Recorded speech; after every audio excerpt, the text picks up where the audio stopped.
The moment you've all been waiting for is finally here. You requested it, and I made it happen. A video all about disposable cups. Okay, so I'll admit, nobody asked for this. But that's because this is one of those topics that you didn't know you wanted to know about. There's a lot going on in this industry, and I'm guessing most of us are oblivious to it. When I think about disposable cups, there's two designs that are recognizable to me. And when you think about it, these cups are a perfect canvas for unique designs and colors that could be used to attract customers. These are the two designs that come to my mind. And as you can see, one of them is very plain. It doesn't seem to be the most creative design, just a solid red color. This cup was invented by the Solo Cup Company and is commonly referred to as the Red Solo Cup, just like in the title of the Toby Keith song. And that's a good measure of how popular it's become.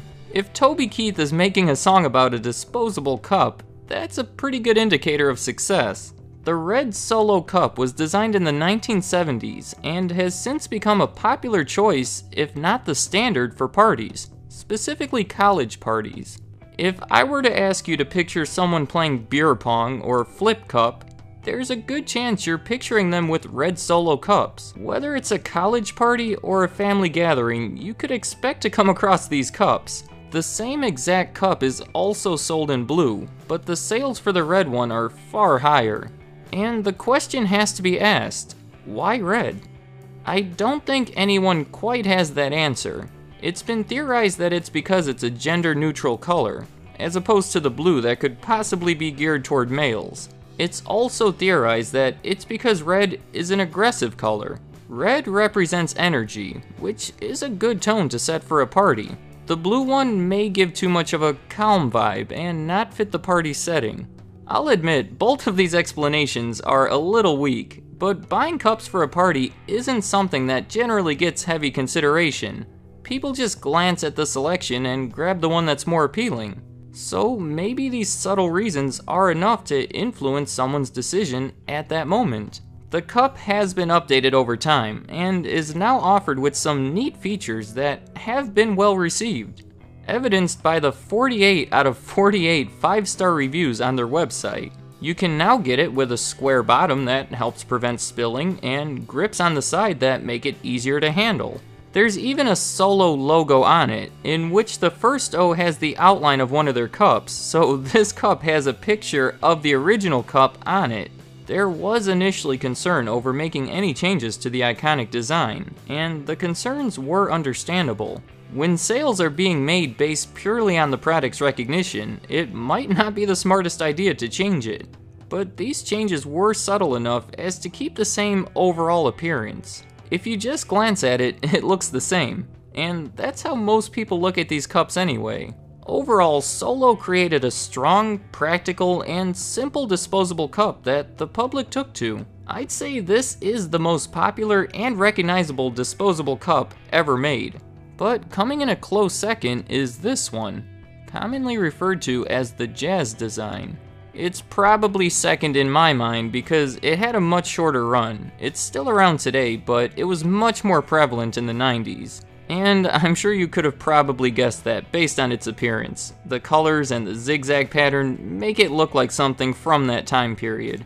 Where the Red Solo Cup was the standard for private use, this one was the standard for commercial use. In the 90s, if you entered an office building or fast food restaurant, there was a good chance you would find one of these cups with this design. And unlike the first cup we looked at, this one wasn't created by Solo. It was created by a company called the Sweetheart Cup Company. In 1991, they ran a contest within the company for someone to create the next big design for their cups. Reddit recently became a little obsessed with this design, which led to locating the woman who won the contest. This is the woman. Her name is Gina.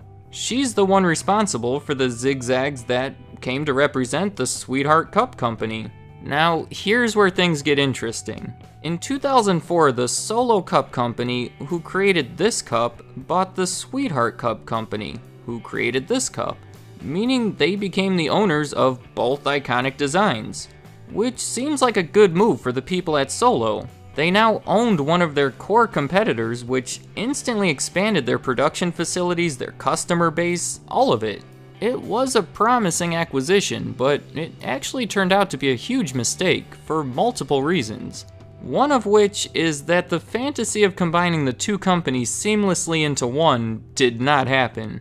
They had trouble combining the computer systems, the logistics systems. There were customers placing separate orders to two different parts of the company. Instead of just expanding the business, it turned into running two separate businesses, which just led to a ton of extra work and money that was spent on operating them separately. Another reason it was a huge mistake is that they bought Sweetheart Cups in 2004, a few years before the economy started to suffer. If you remember, it was right around 2008 when things went bad. Well, here's Solo sales from around that time, and this is what you would expect to see. Disposable cups are one of those products that's affected by a downturn in the economy. When the budget is tight, people are probably throwing less parties, and when they do throw a party, they're probably going for the cheaper brand disposable cups, or even using reusable cups. This is something that was out of their hands, but if I show you their net income from around this time, you'll see just how much it amplified the problem that they were already experiencing. Their issue is that they had so many costs, which could speak to the lack of integrating the two companies, that even with high sales, they weren't pulling in a profit. Look specifically at 2006. That was their highest sales year in this range, yet their lowest profit. They sold a ton of cups and lost money from it. They weren't doing well, even when the sales were high. So when the sales dropped, it was bad news for the company. The last reason I want to mention supporting how this was a bad acquisition is the debt they had to enter into to pull it off. Sweetheart Cups sold for $917 million, and Solo took out $650 million in bank loans to buy it. It put the company into pretty big debt, which isn't necessarily a bad thing, but in Solo's case, it was a bad time to take out this amount of debt. Remember the pattern of negative income over the future years? Well, that led to even more debt, to a point where the debt got a little out of control. If you've seen my video about the decline of Kmart, I have a segment where I talk about debt to equity ratios and negative equity. I don't want to go over it too much again, but the same thing was happening here. It basically means the company had more liabilities than it had assets. This is a typical balance sheet. I'll let you know an easy way to tell that a company probably isn't doing well. Go to the balance sheet and locate the heading where it usually says liabilities and stockholders' equity toward the middle of the page. If that heading says liabilities and stockholders' deficit, there's a problem, which is the case when I pull up Solo's balance sheet from 2011. And just because this was the case for Kmart and Solo, don't think this is common. Almost any balance sheet you find will probably say equity in that spot. It's only in extreme cases where it looks like this. Now, here's the twist. In May of 2012, Solo Cup Company, a company that's been around since 1936, was acquired by another company called Dark Container. M. Night Shyamalan should make this the focus of his next movie. Just so we're clear, the Sweetheart Cup Company was acquired by the Solo Cup Company, who was later acquired by the Dark Container Company.